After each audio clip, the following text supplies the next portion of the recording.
welcome back to the Surf Mastery Podcast. Today's guest is Andrew Gillis.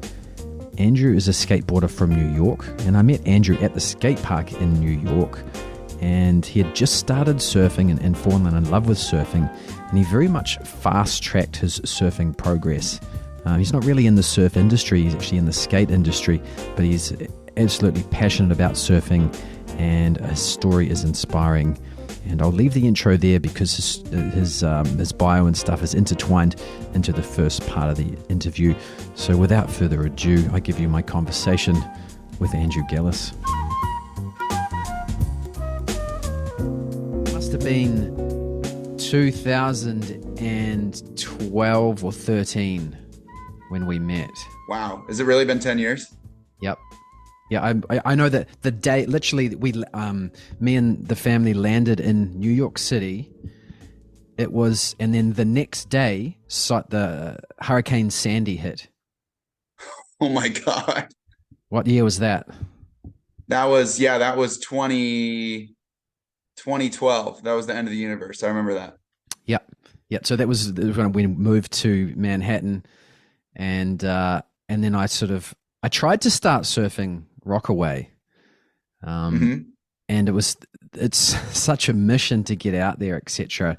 And the waves are pretty bad. So I just decided to get back into skateboarding. And what's the skate park? Pier 62, is it? 62. Pier 62. I discovered that skate park and started skating there. And then I think I might have just asked for some advice from you, or maybe you just gave me some tips on how to skate that place. And we just saw each other a lot at that skate park. I remember, were you there when Tony Hawk randomly turned up that day? Yeah, I was there that day, and I have so many funny Tony Hawk stories since then as well. Yeah. The guy's just everywhere. It's crazy, man. But yes, I was there for that. That was a big deal. I think that was the first time he'd ever come to that skate park, and it was a big deal for New York that day for sure. Yeah, well, I remember he turned up and it was just me and someone else, and then you were just finishing off a lesson or something, and Tony Hawk just starts coming to warm up in the bowl, and then obviously word got round pretty quickly and it became reasonably busy. But I remember that was awesome, just skating with Tony. I remember him slamming hard too in that 10-foot bowl, and he just got up and shook it off. No pads or anything. I think he had knee pads, but he didn't have much else on. And it's wild because you think he must have been 45 then. I guess he's 55 now. Yep. And he's still just going hard. And, he was just skating a demo the other day. I saw footage in Las Vegas and I was like, oh my God, how does this guy still do it? Yeah, he's just recently recovered from a broken femur. I mean, yeah, a terrible one. Yeah. Yeah. His love of skateboarding is undeniable. Yeah, man. He's in it for the long haul. Definitely. Are you still skating heaps? I've been surfing a lot more, to tell you the truth. I got injured surfing at the end of December last year. So I was out for 2 months. And since then, I've been slowly I've fully recovered, but I've been going to El Salvador whenever I can for quick strike missions. Because long story short, I figured out how to get flights for free in the States. So I can go to El Salvador when I see a swell coming in, train as much as I can, and then I'm all set. I just got back from a trip there, feeling pretty good and ready to get back to Hawaii whenever the next big swell comes and work's not too busy. So maybe the next couple of weeks. Yep. We'll see. Cool. So I think I seem to recall, my memory is a long time ago, that you had only just started surfing when we met back then. Is that correct? Yeah. So it would have been, because I remember Hurricane Sandy was about 6 months for me. And that was my first time experiencing what I considered at the time to be big waves. And I was like, oh my God, I actually got to surf it on a longboard because I didn't know how to shortboard yet. And that was the first religious surfing experience I had at the time. And I've replayed it a bunch of times in my head and wished I would have surfed a lot better. But what are you going to do? Yeah. I seem to recall, so you'd only been surfing 6 months when I met you, and it wasn't long after that, I'm pretty sure you went to Hawaii and surfed Pipeline. Yeah, it was kind of It's funny how these things happen, but I mentioned to a friend, I was like living and training in Rockaway Beach, which obviously is not Hawaii. But I mentioned to a friend casually that I was thinking about maybe going to Hawaii. And then he spread the word to all my friends that I was definitely going to Hawaii and was going to surf pipe. So once that happened, I was like, oh, it's on now, can't back out. And I went for a month every year for the next 4 years. Then I went for the whole winter when I started big wave surfing for like 2 years in a row. And then life got crazy and COVID happened. So I haven't been for the entire winter yet. But last year I did get to spend a month out there. I got injured on week 3, so that was kind of a bummer. But yeah, it's been a trip. Let's go back to that first time, because I remember you telling me, oh, you'd only been surfing a year or so, and then you were going to go and surf Hawaii. And I was like, you're going to die. Like, I was like, what are you doing? You don't surf for 1 year and then go and try and surf pipeline. But I think it was reasonably a successful experience for you, right?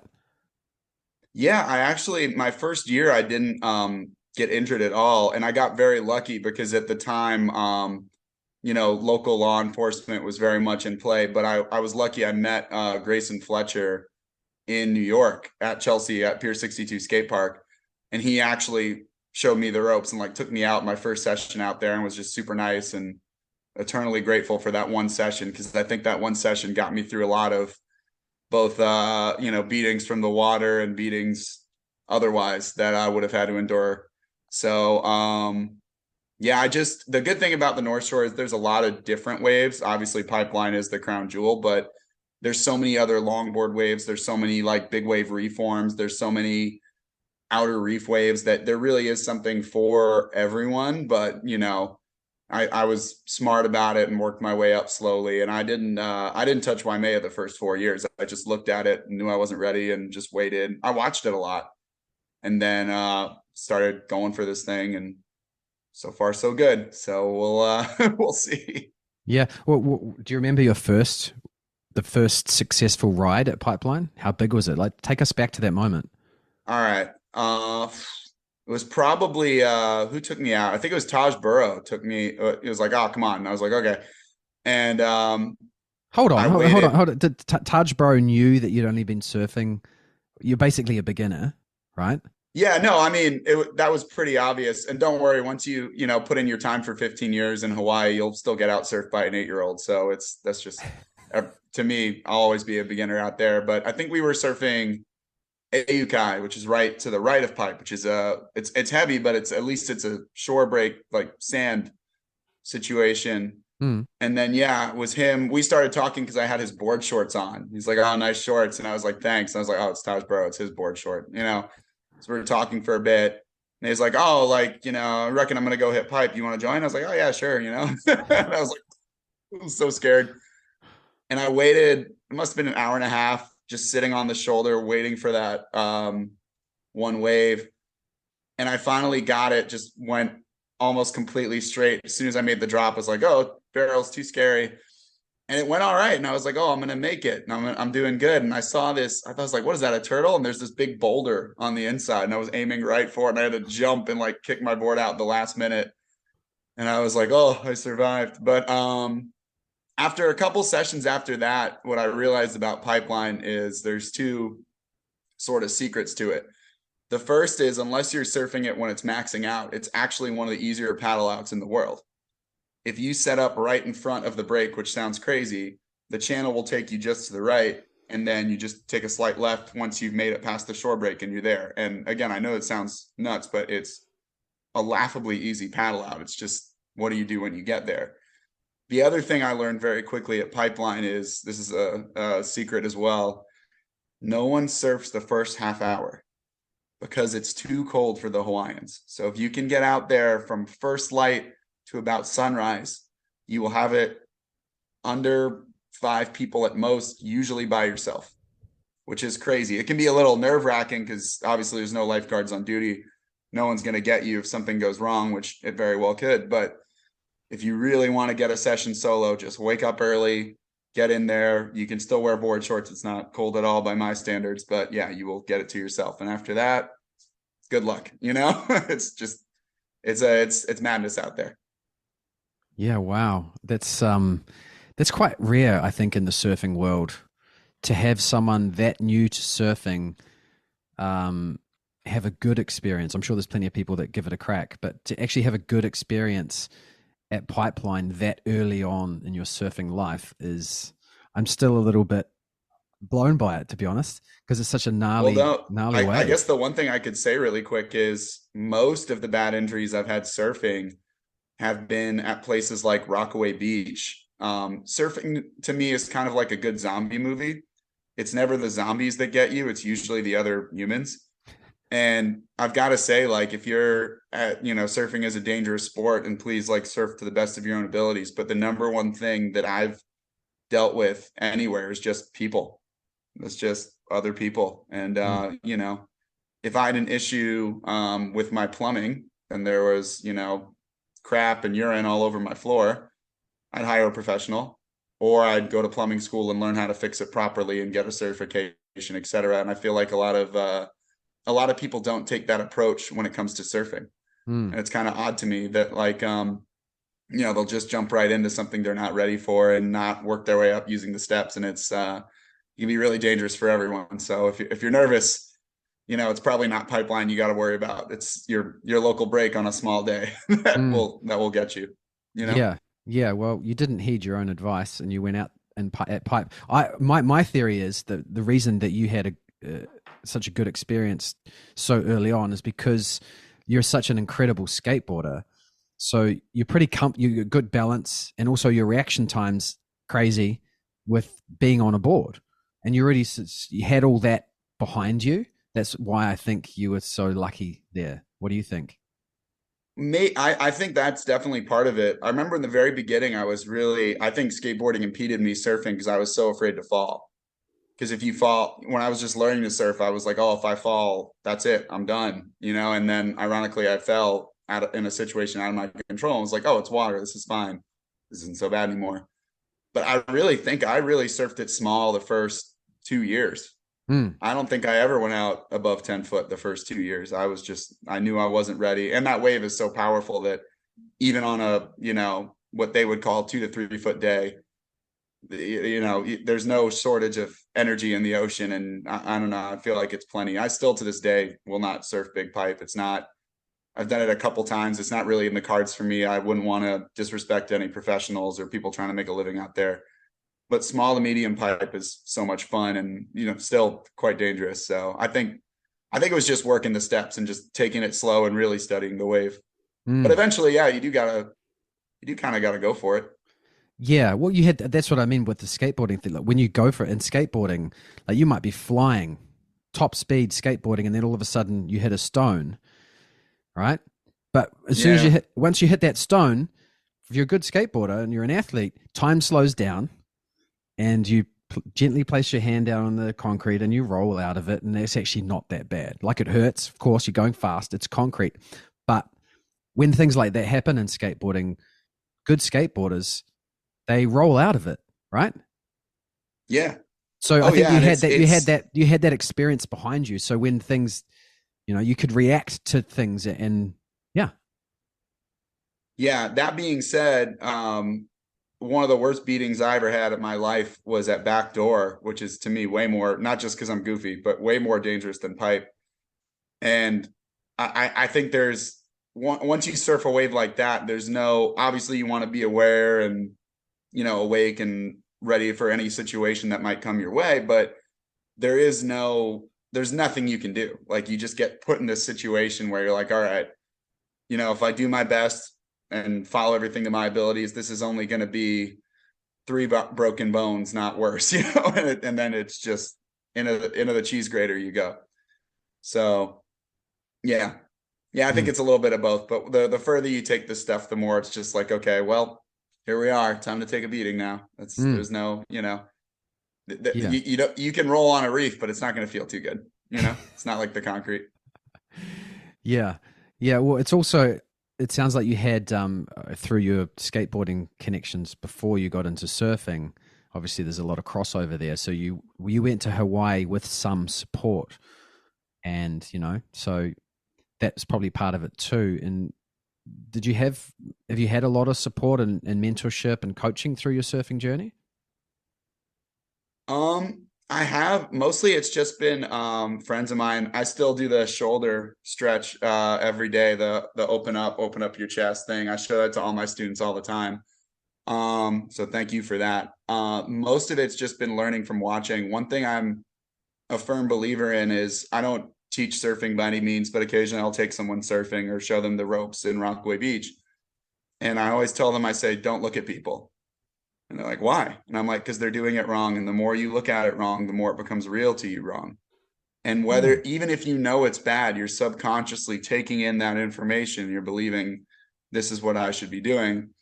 And even if you can't relate one bit, I just say, go on YouTube, look up Jamie O'Brien, look up Mason Ho, look up Andy Irons, look up Kelly, look up John, look up whoever you want, Carissa, whoever it is, but just get the images of what you want in your head and get them on repeat. And then you'll naturally start repeating them. But, it's like they say, in each of us, there are two wolves. And if you keep watching the crappy wolf surf, eventually you're going to be the crappy wolf, I suppose. I don't know. I really like that. I haven't heard it described like that. That's really good advice, actually. Yeah. That makes sense, because that's actually how we learn. That's how we learn as young as children to walk. Something neurologically, the term would be mirror neurons. And even when you're rehabilitating someone who's been partially paralyzed or had a bad accident and they have to relearn to walk, part of the rehab will be watching. They might be walking through a set of bars or something, but they'll be watching the therapist walk as they do it. Like, watch me. That's very true. And obviously, if you're watching someone walk with terrible gait, then you would be relearning the wrong way to walk. So it makes complete sense. Yeah. Only watch good surfers. Yeah, exactly. And if you need to put your head down and not look at the guy next to you, that's okay too. They won't take it personally. Just try to do the best you can. Sorry, we got a siren going by. 1 second. My bad. That's all good. I can't really hear it. So the what's from a cultural perspective, I think it's good advice too. Don't look at people. Yeah. When people are surfing, they're trying to focus on themselves and the ocean. They're not there to socialize. I mean, some people are, but most surfers, they're not there to socialize and make friends and stuff, depending on the conditions and where you surf a lot. But if you're taking surfing seriously and you want to get better, then the surfers you're watching, they're in their own little world and they're focused on the waves, and they might give you a nod or something, and but that's often all you'd be. I'm not saying don't be friendly, but you certainly don't want to go out there and try and socialize and be. If you're taking it seriously, your focus is on the waves. So I think that's good advice too. And there's so much, especially at Pipe, there's just so much like poker face. There's so much just of this, and it's not. And there's a lot of mutual respect there too. It's not like people when they first get out, they're like, oh, it's the cold shoulder. This is what it is. And it's not at all. It's just everyone's like trying to hive mind in, figure out where the next wave is, who's got priority, all this fun stuff. So yeah, exactly. And it's a beautiful thing to be a small part of, Yeah, and it's also, I mean, they're essentially risking their lives, so they don't want to get out of the zone and start chatting with someone often. And the thing is with surfing is, I remember when I was learning to drive, a great advice was look where you want to go. Because if you start looking at the cars coming the other way, then you're slowly going to drift towards the car coming the other way. You actually want to look at the side of the road you want to stay on. And the same is true with surfing. If there's someone who's potentially in your way and you're on a wave, don't look at them. You look where you want to go. Like if you would, for example, you'd look between the two surfers you're trying to avoid. And that exactly because that's where you want to go. You want to go in between them. And it's also really important that you do that, because if those surfers who are paddling back out, if they see you looking at a certain place, then they know to avoid that place. So do you know what I mean? Like the worst thing is a confusion is when you look at a surfer who's paddling out and then they're like, oh, I don't know which way to paddle. And then you're bound to hit each other. You get the deer in the headlights thing and you're like, oh my gosh, Exactly. So that's really good advice. Don't look at people. Yeah. Yeah, It's especially. helped me out a bunch. Yeah, yeah. What's the best surfing advice you ever got? I mean, as far as beginning stuff goes, and this is what I say to everyone, it's like right when you think you got it, right when you're first paddling and you're like, okay, this is my moment. I feel the wave taking me. I'm going to stand up, paddle four more times. Right when you're like, oh, this is it. This is it. I feel it. The coach is right. It's time to go. One, two, three, four. And I'll catch myself doing that on bigger waves as well. Even when I think I got it, I'll give it like a little bonus paddle just to get through that. As far as bigger stuff, I just feel like the you know, as far as troubleshooting goes, I've seen so many things go wrong for surfers, and none of them ever have to do with surfing. Meaning like I've seen surf, not just hobbies, but surf careers ended, and it's mostly over personal stuff, namely drugs and alcohol, bad diet and exercise, poor managing of finances, just bad life skills in general make it so that you're living in a perpetual hell and you don't actually get to do what you love, which is surfing. So ironic, someone once said to me, if you watch the pennies, the dollars watch themselves. And I thought that was brilliant. And I think if surfing is truly the most important thing in your life, make sure all the other things are in order before you go take care of that thing. Because if you don't, those things will creep up on you. And then ironically, you're not surfing and then you're miserable and you're in this hole and you can't really get out of it. And I've seen it happen to so many good people. And it's just like, just get the little things right first. And the big things will be way easier. Yep, that's good So, advice. What's the worst surfing advice you've ever had? just go for it.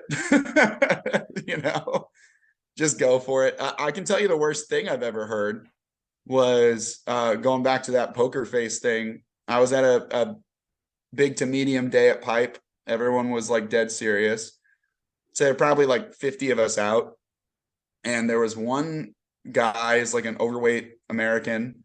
He had a boogie board, but not like one of those professional boogie boards, like one you would get at the grocery store. And he had the biggest just grin on his face. And he was just like this, and he was just bobbing around. And it was just like the opposite of Where's Waldo. It was like this person just not mentally here. I don't know where this guy is. And the set came and we were all kind of on the inside. So I started racing to the right just to get over it, just to survive and hope one of the other ones were smaller. I can maybe, snipe the shoulder. And I see this guy turn around and start going for it. And I looked at him. I was like, what are you doing, man? And I'll never forget what he said. He said, ain't no thing but a chicken wing. And he went right over the falls. He got washed in. His back just looked like a lobster. He was all red. He was shaking. Lifeguards were all like coming over and they took him out on a stretcher. And it's just one of those things where, the ocean's like your mom. She's loving, she's kind, she's beautiful, and she will smack you. So you better show some respect. That's all. Oh, yeah, I'm sure that happens a lot.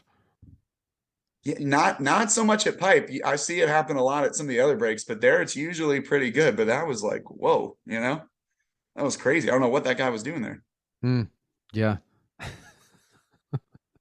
that's funny. So you've opened a skate park in Brooklyn. Yeah, How long's that been going? we are on year three, between year 3 and 4. We had two in Brooklyn, but we lost the lease on one of them. We opened a temporary one where that indoor wave is in New Jersey in this giant mall. And we briefly had one in Hawaii as well. So it's been the skateboard part of the journey's been unreal, but unfortunately just trying to find the balance between that and surfing. Yeah, surfing So, gets in the way. oh, I think it's the opposite. I think skating gets in the way of surfing. I love teaching and a lot of my students are doing really well right now and I'm very proud of them. I just want to personally make sure I can get these few days a month in to go to Central America and train and try to get, as many seasons as I can out of Hawaii before it's all over. Yeah, yeah. Oh, so what inspired you to start the skate park?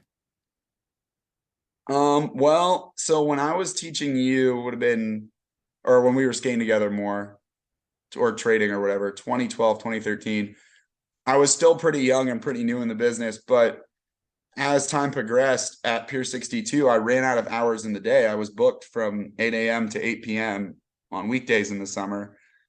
And I figured, okay, I'm going to start a skateboarding camp so I could teach a bunch of kids at once. And, that also booked up pretty solid. So, and it was doing well. So I decided to open an indoor spot because we don't have any indoor locations in the city where people can cross train and train all year long. And, COVID timing was never my thing. COVID hit right as we opened up, which was a bit of a bummer, but we got through it, and here we are. Cool. So it's a success. It's busy. We're still here, and it blows my mind. And I always think, if we can get through COVID, we can get through anything. So yeah, we're also open 24 hours, so you can just get a key online. Oh wow! And for a monthly fee, you can just train there whenever you want, literally. Yep. Oh, that's cool. Yeah, I wish we had something like that here. I just don't have the population, but yeah. Yeah, I mean, it only really works in cold populated areas, but yeah, it's going, Mm. Oh, that's awesome. You got some decent sized ramps in there. Got a vert ramp. Yeah, we got a mini vert. Unfortunately, the ceiling's only 13 feet. Or no, what is it? I think it's 14 before the lights kick in. So we could only build an 8-foot ramp, so you still have 6 feet of clearance, but you kind of have to punch back a Notre Dame at the top a little bit. But you can still do airs and stuff. And a lot of guys will come out with the carver and try to cross train just because it's even though the ramp is big, a lot like the ramps at Chelsea, it's very mellow. The radius is very high. Yep. So it's a lot easier to skate than a smaller one that would be outdoors. Yep. Do you get many surfers using the facility? Yeah, we got a ton of them. In fact, I get a lot of them who strictly cross train for surfing. And a lot of times they start with the carver and then they'll move on and get a typical twin board. But yeah, they come in a lot and work when they can because, most of us are kind of stuck in New York City and trying to, other than September, there are no real waves here. So we're just trying to make the best of it until we can go somewhere else. Yeah. Why do you think they stem away from the carver? I think the carver works really well emulating surfing. I actually, you can say what you want about this. I think the ripstick is even more accurate if you've ever ridden one of those. Yeah. Yeah. Oh yeah. Yeah, and Razor makes one that kind of looks like a surfboard where I can actually throw stuff. That's just me. I'm like, oh, it kind of feels like you're throwing a slash or something. But when it comes to skating, the carver can't go backwards. You can't go switch on it. And the wheels you need so much power to push through those rubber wheels to get through it. Mm. I've skated it where you switch it out for bones or a wheel that'll give you a little bit more maneuverability. But even so, when the trucks bend that much, it's just a different sport. It kind of makes it tougher. But that being said, if you have a good pump track or a good hill that you want to work on your carves on, it still makes a lot of sense and there's a lot of practical use for it. I just think in a small confined space or on a half pipe, in general, the skateboard makes more sense, especially when it comes time to like do a grind or get some air. It locks in a little bit better. Yeah. Yeah, I've got I don't know if they still make them, but Carver used to have these, maybe they still do. It's not, I know the front truck on the standard Carver board is very loose, but they used to make this one called a C7 truck, which was nowhere near as loose as their standard front truck, but more loose than a normal indie truck or whatever. And I put just normal skate wheels and a normal deck with those trucks. And I quite like that because you get a bit more turning radius out of the front truck than a standard board, but no, it's nowhere near as loose as a standard carver, and you can actually still go backwards up and down backwards on a ramp.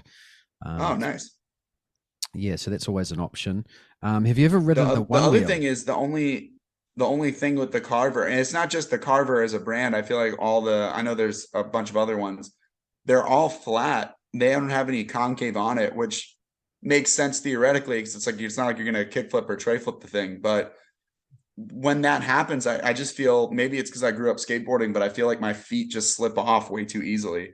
And Yeah, even no, if you're not doing a trick, just a little bit of concave would go a long way as far as just keeping your feet on as you're carving up, to vertical heights and all that. mm, yeah, good point. Well, there's plenty of other decks to choose from, and you can buy the trucks separately as well. Yeah, exactly. Those listening, have you ever tried a one wheel? I have, and it's really interesting. The way that I was like, I'm never gonna, learn how to do this, and in 20 minutes, I kind of figured it out. But it's it's not really like anything I've ever used before. I imagine it's kind of what foiling would feel like, which I haven't gotten a chance to try yet. But it's super, the gyroscopic sensors and all that. It's super interesting. Mm. I actually think I've only ever used one once, but Mhm.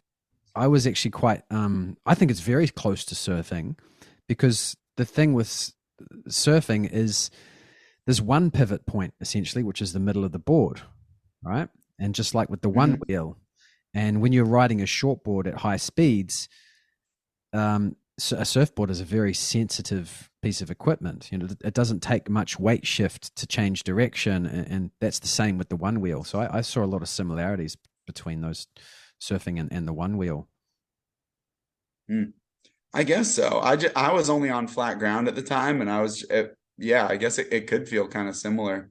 Mm, I was just amazed at how easy it was. I would love to build something like you ever see the old movie Ghostbusters? yeah, How they had the packs and then they had a wire connected to the gun. yeah. Imagine if you had a giant battery on your back and a wire and then just the motor inside of the one wheel. You could get that thing going pretty freaking fast. That would be cool. That Probably not sounds. too safe, probably not that good to have a hot battery on your back, but it just, something I was thinking of. Yeah, I know. When I used the one wheel, it was on sand, so it was quite forgiving. Oh yeah. Oof. Yeah, I can't imagine. Yeah. So when have you got a surf trip booked? When's your next surf trip?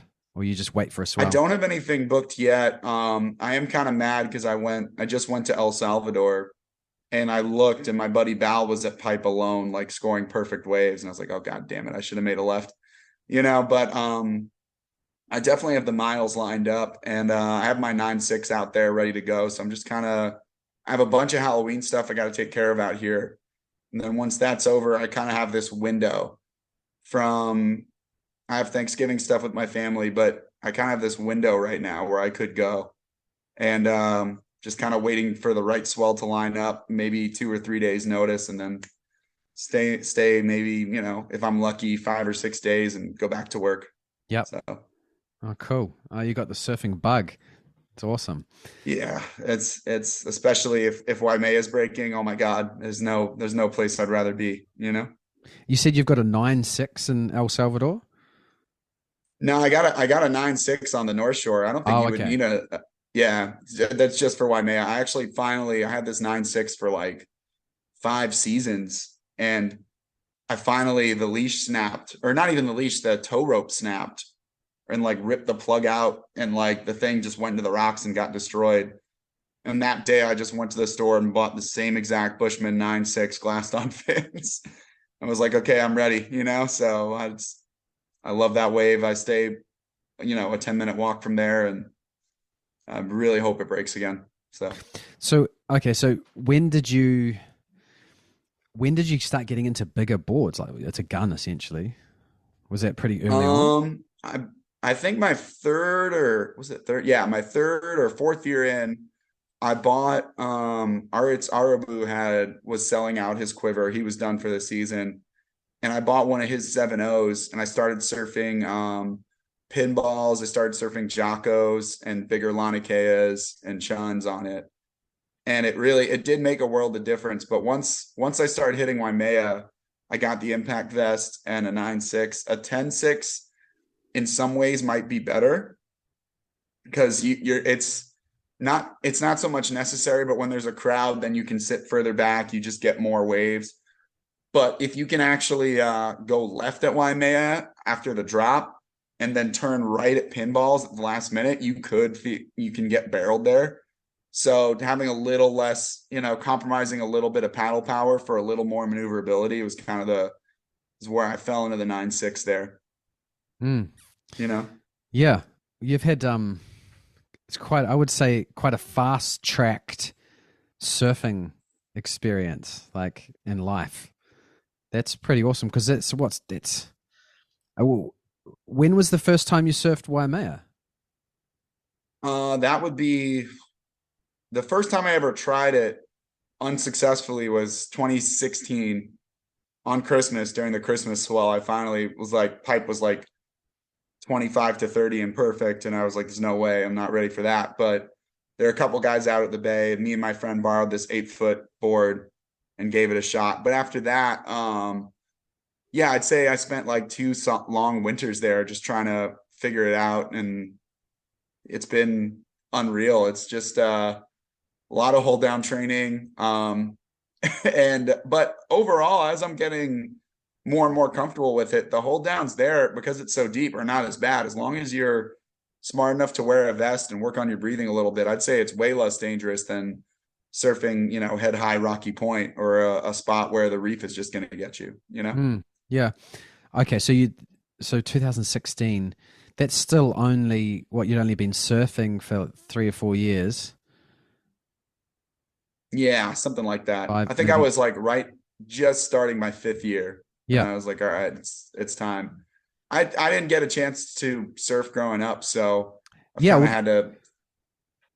that's what I'm Oh, saying. It's I like just you're an adult. You're an adult learner, and only after only 5 years of surfing, you're surfing. You're taking a gun out to Waimea. Like that's pretty.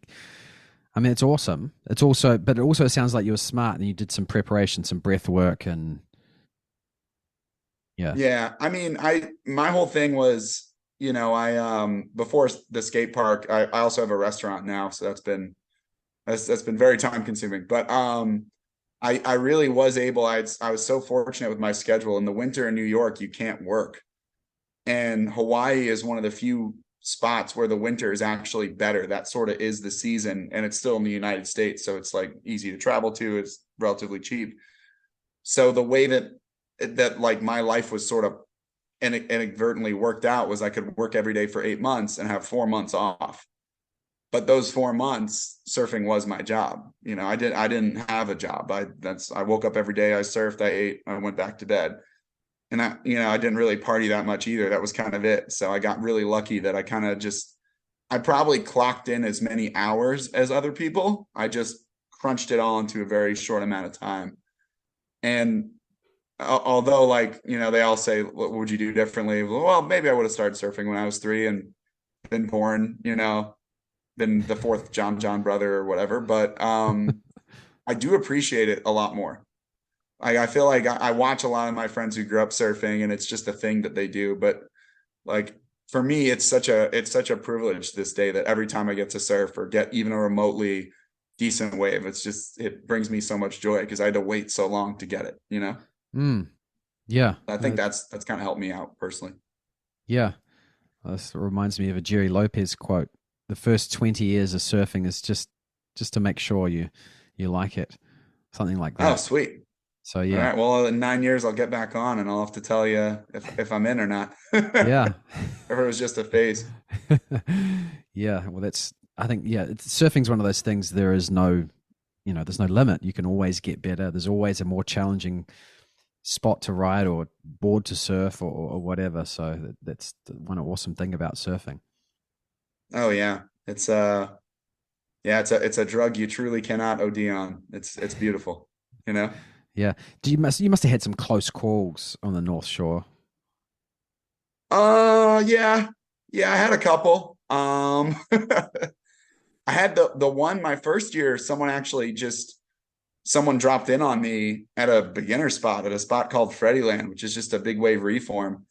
And I kind of got a board like into my head, which was really bad. But luckily I'd been KO'd a few times in my life, so I kind of knew what to do. And I think ironically, like getting knocked out saved me in a weird way, like knowing what to do in that situation. But yeah, I've had just a lot of long hold downs. A lot of, have you ever turned down a radio real slow?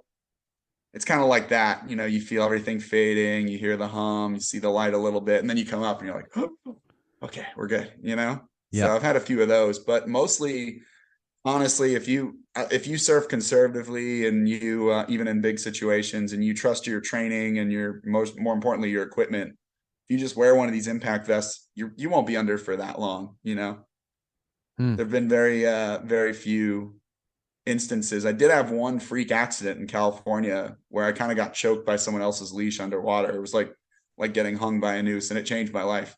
But other than that, like I haven't. Every other time I've just come up and been like, okay, right, you know, what's next? Here we go. What It's just a happened with little wake up call. the leash?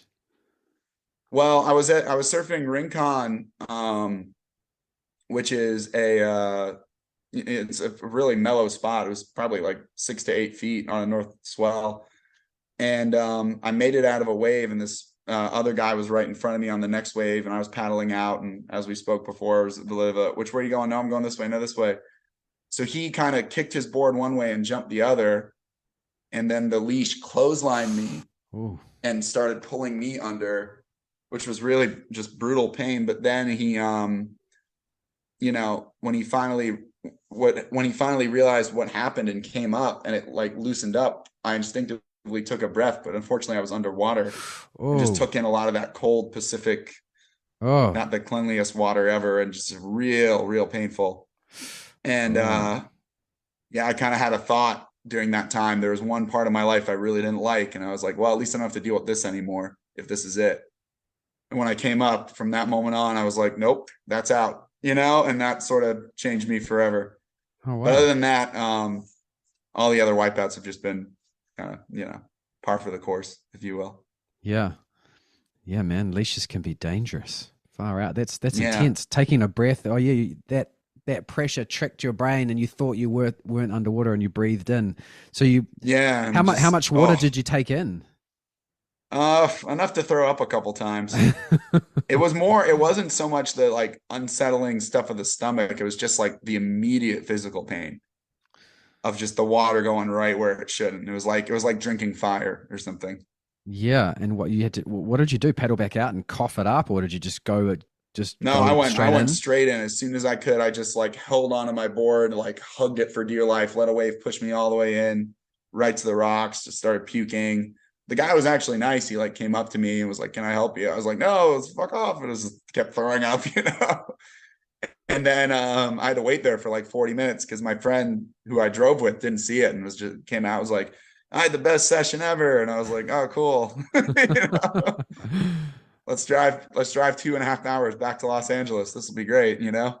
But it could have been a lot worse, obviously. So Oh yeah, man. Yeah, you're lucky. Far out. yeah, if that's all I get, it's beyond lucky, you know.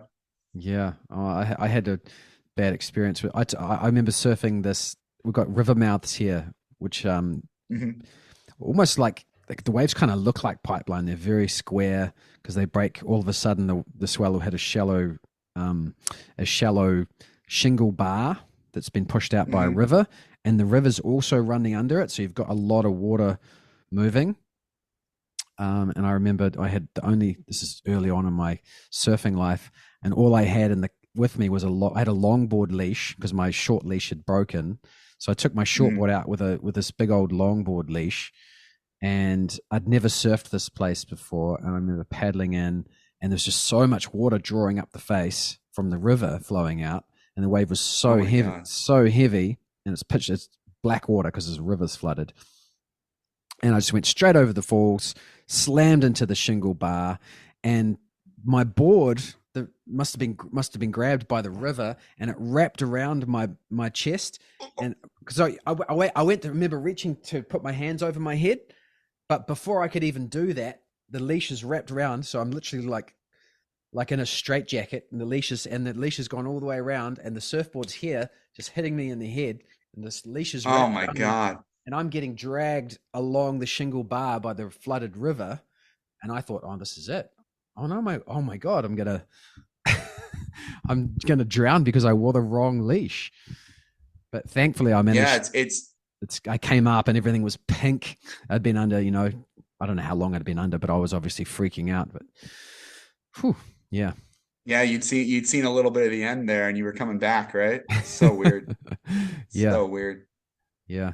What Yeah, about? it's crazy how like I had another one where I just started doing, I haven't done toe-in yet, but I've done step-offs. Oh yeah. So I was doing step-offs at this outer reef spot, and you know, I was like, that you're supposed to wait for your jet ski driver to tell you when to go. And I was like, is it time? And he said, no, no, no, no, no, no. And I realized he was saying go. And I was like, oh shit. So I jumped a little too late. I ate it. And then, I had to take a bunch of waves on the head. But I had the vest on. Luckily, I had a short board. So it's not like I had to duck dive a 9.6. I was like, okay. And, I basically took like 10 or 11 long period waves back to back to back to back. But like I'd worked on my breathing, my cardio was fine. I wasn't freaking out. And eventually it subsided and the guy came and got me. And I was fine. I was like, oh, that was, I thought it was going to be worse, honestly. And I looked and we were so close to shore and I realized I'd probably gone like at least a mile. I was like, Wow. holy cow, that wave was powerful. And I realized that boat wasn't there, oh man, or if I didn't have a vest, the amount of, traveling I must have done, just the water just pushed me so far in each duck dive. Yeah. Oh And wow. yeah, it took us a good amount of time to like get back out there on the peak and all that. I later found out I fractured 3 toes, but my adrenaline was running, so I didn't feel anything. I was just like, oh cool, let's do another one. Just so wild how those little, like the size of your leash or the pronunciation of a word can just throw you into a whole spiral and then that's it. Mm, yeah. Oh, you got to be so on the ball in conditions like that. Yeah, How much so training? wild. Well, let me go back to the heavy situations in Hawaii. So, what about in terms of the locals? Because Hawaii is notorious for localism and some pretty hardcore surf culture. Have you had any bad experience there, or are you pretty smart in that way? No, like I said, I'm very conservative. I definitely respect local leadership. I've done community service. I, appreciate all the people in power out there. And I think Hawaii is like anywhere else. If you go looking for trouble, you'll find it. But the number one thing I've seen in Hawaii is if you're a giver, they're fine with you no matter who you are. Just don't be a taker. When you're there, if you're watching this and you're not born and raised in the Kingdom of Hawaii, you're a tourist. So be a giver. Go to the store, give your money. Go to the hotel, go to the hostel, give your money. Give waves to the locals. The second you become a taker, the second you go, I'm going to take this wave, I'm going to take this person's home, I'm going to take this person's girlfriend, whatever it is, then they're not going to like you. But they, the economy of the way of life, they're fine as long as you're willing to share. So just be very willing to share. And it's the 7 mile miracle. So there's tons of waves to go around. Just, be Mm, respectful and you'll be just fine. yeah. Yep. That's good advice as well. Um, Yeah. And I would say that about, obviously like there's no Hui in Rockaway Beach, but you should still, I would be respectful of anywhere that you go, no matter where you're from. That's just, pretty common sense, I would think. yeah. Yeah. Well, I mean, post COVID, there's been an influx of beginner surfers. I don't know whether you experienced that, and I'm assuming that was the case out in New York and Brooklyn as well, out at Rockaway. Did you get a bunch of newbies to the sport?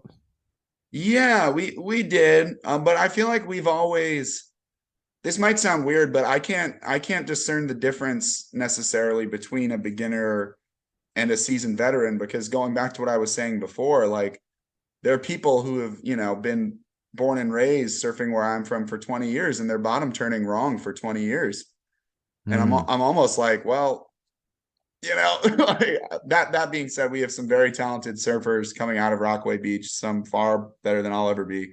And it's cool to watch them as well. But I'd say the average, the overwhelming majority to me are perpetual beginners. And that's fine. It's just a different thing. It's Rockaway has, you know, I love the people out there, really good times. There's just not a lot of waves. So it's hard to get good if you're staying in that peripheral. mm. Now, it's a good point you make. There's so many long term and experienced surfers that just never really addressed their technique or anything. Do you see that much in the skateboarding world? Yes and no. The thing about skateboarding is I feel like there's less excuses. In surfing, not only do you need a high level of physical fitness, but obviously you need a consistent pumping wave if you're ever going to even try to get good. And in skateboarding, because the conditions are so similar all the time and it's not very physically demanding, it's almost like golf. It's mostly just a mental battle in your head. Unless you're really going for top 20 in the world, you don't really need necessarily a crazy course to do it.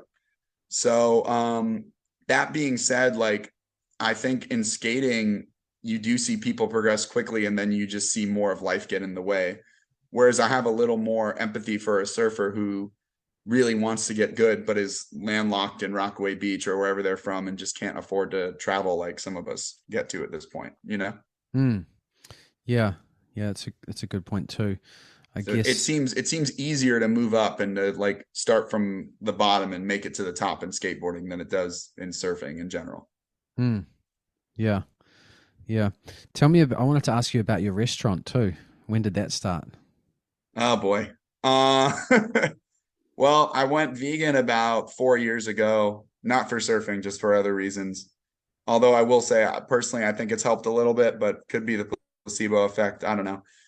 And as much as I love healthy food, I grew up on diners, and there was this vegan diner right by where the new skate park was, and it saved my veganism because I was like, I can't.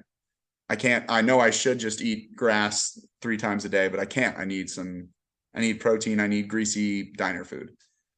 And it turns out my friend who I used to work retail with, we worked at the Billabong Element store in Times Square, was the head chef, and we ended up like hanging out again and becoming friends. And the diner closed, and I found out the ownership just had financial problems, so I got the lease and just opened it. I guess 7 months ago, and it's been a wild journey. It's just been very time consuming. So it's just a whole new adventure. So Yeah. Well, you're a, unfortunately, a whole new way to not go on surf trips. So I'm trying to figure the two out. yeah. Wow. You got to have long-term vision for a business, right? Oh yeah, I mean, yeah, I love it. I'm very happy there. I'm starting to learn how to cook, which is good. But it's cool also because life, I've been teaching skateboarding since I was 16. I'm 32 now, and I never had to work in a restaurant. So it's almost like this American movie Billy Madison, but I feel like I get to Right. finally go back to kindergarten and do all these things I never had to do it. I'm like, oh, cool. Now it's my turn. Now I'm going to wash the dishes. Now I'm going to wait tables. Now I'm going to be a line cook. Like I'm learning all the basics, and it's kind of fun, you know? Yeah. So it's close to your skate park as well. Yeah, it's a 3 minute walk. Yep. So we have Nice. a deal where if you buy a deck, you get a free meal at the diner to Yep. try it out. Yep. So That's good. that's been fun. People have been taking advantage of that, but whatever. It's all good, you know? Mm. So whereabouts exactly is the skate park and the restaurant? So they're both in East Williamsburg, which is kind of an industrial area of Brooklyn. There's a lot of warehouses. And yeah, it's just overall a good time. And it's kind of perfect because you can operate things late at night there. It's not a residential zone. So we can, have a 24/7 skate facility, which is really good because a lot of beginners will come in super early in the morning and get their stuff out of the way. Or, people who work on film sets won't get out till midnight and they just want to skate for 2 hours by themselves. Yep. So it's good to have that option for people, especially in the winter months when we're just unbelievably crowded. Yeah. Yeah. Oh, that's really cool. So what's the website for the skate park? Skate park? The website is www.substanceskatepark.com. I highly recommend following us on Instagram because we post more funny content there. Yep. Um, and the diner is Rose Diner BK on Instagram, and we're at 197 Meserole Street. We're open from 10 a.m. to 1 a.m. every single day. We got a new menu coming out on the 3rd, and it is 100% vegan. Cool. All right. Well, we've got quite a few listeners in the New York area that hopefully, yeah, go and check it out. Go and work on your surfing technique when it's snowing outside. Yeah, I mean, people still surf in the blizzards. I don't know how they do it. I did it a few times, and I can't do it. Oh man, far It's like out. when it's barreling right as you're about to push through, the snow and wind just like hits you in the face, and you're like, oh, I feel like I was in a scene of Interstellar or something. It's just awful, but people do it. Yep. So Yep. No, I remember surfing at Rockaway in the winter, and yeah, it's just like I think I did it once. It's just too cold. Too and cold. it's a cold that sticks with you for like 6 hours afterwards. Even when you get out, you take the Oh, warm shower, like your bones are cold after that. It's yep. crazy. Yep. Yep.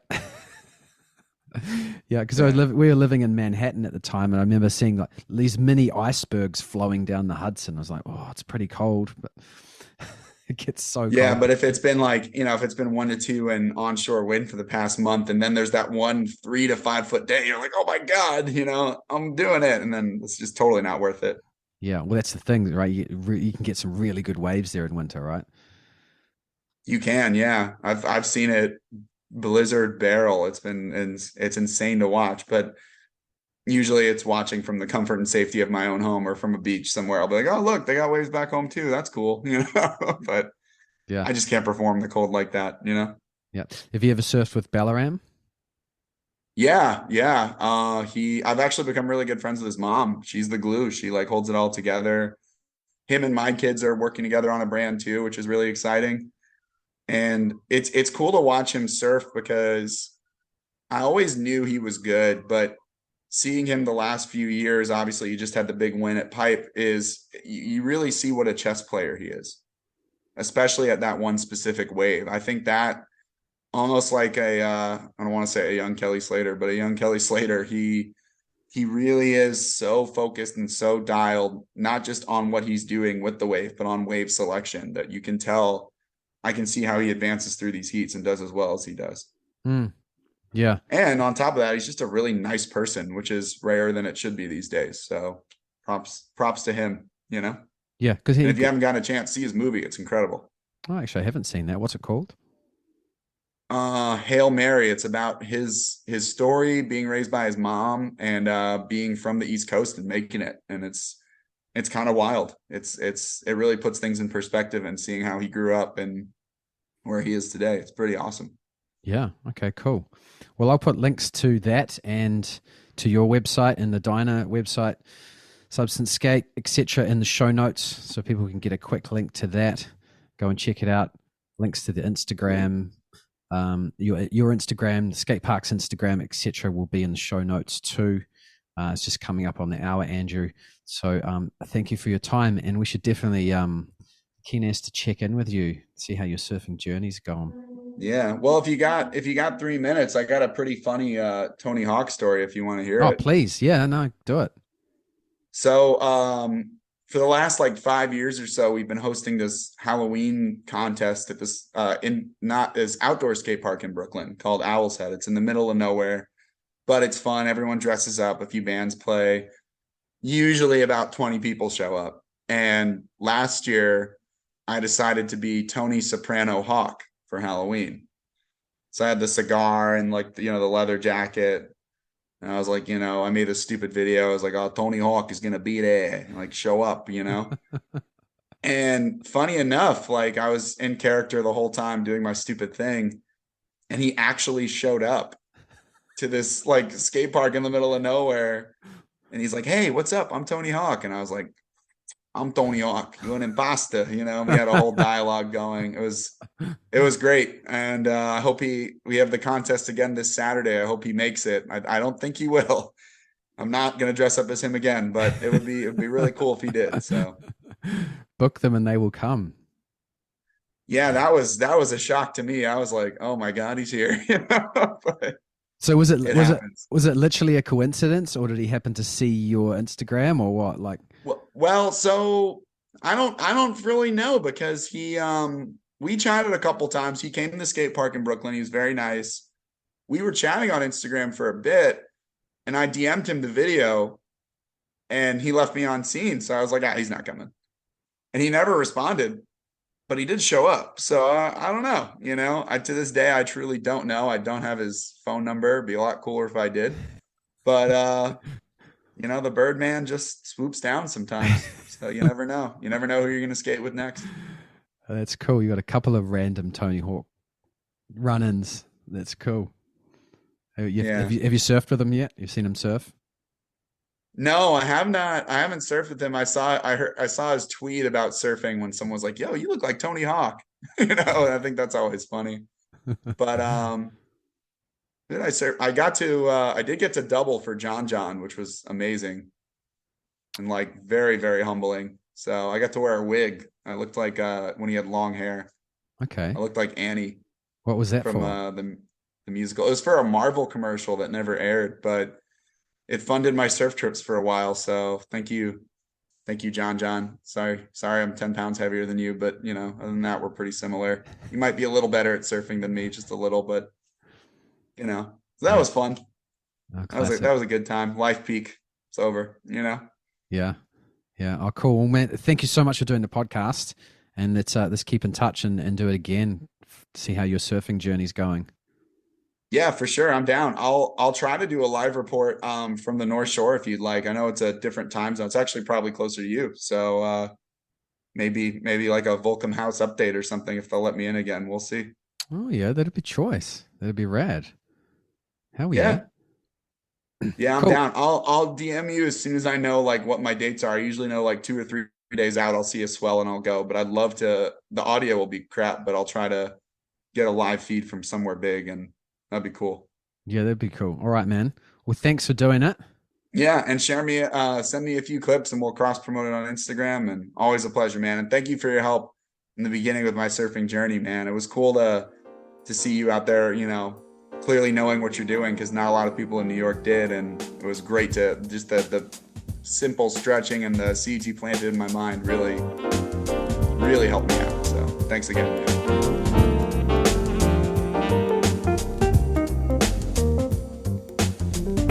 Thanks for tuning in to the Surf Mastery podcast. Make sure you subscribe and give us a follow on Instagram at Surf Mastery. Until next time, keep surfing.